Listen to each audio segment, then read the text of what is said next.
Hey guys, welcome to another Scratch tutorial.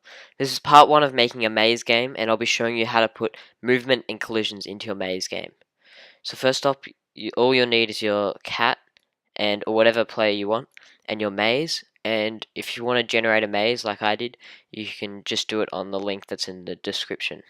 So once you've imported that, so you can just import it with this from a file, if you save it as a PNG, and then you just go into costumes, and to remove all the white bit in the background, you just fill with color and select the one with the line through it, the red line, and just click on the white bit, and that should remove all the white. So it's just the black lines. And now we'll just increase this just so it's the size of the screen. I think that should be, yep. And make sure up the top, these lines are just touching the top so that the player isn't able to sneak around the whole thing. Yep. And we've got to shrink the player down so that he'll be able to fit inside.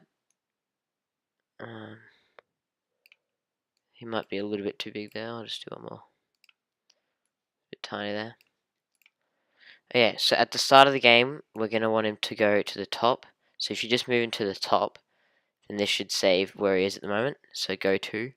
So if we now drag him out here and press the flag, he'll move to the start. So now we want him to move, so we'll put in a forever. If key right arrow change X by, and because this is actually pretty small, it'll only be about 2. So we'll just try that out. Yep. Except he can go through the walls, as you can see. So now we've got to check if he's touching the wall. We won't let him go. Touching, what have I named it? It's called like 20 by 20 maze. And then we want him to move back to where he was if he's going to hit the wall. So we'll just make this -2. So now, if we start again, you'll notice he's not able to go through that wall. So I'll just duplicate that. Change this to left arrow, make this -2, and make this 2. So now he's able to move left and right.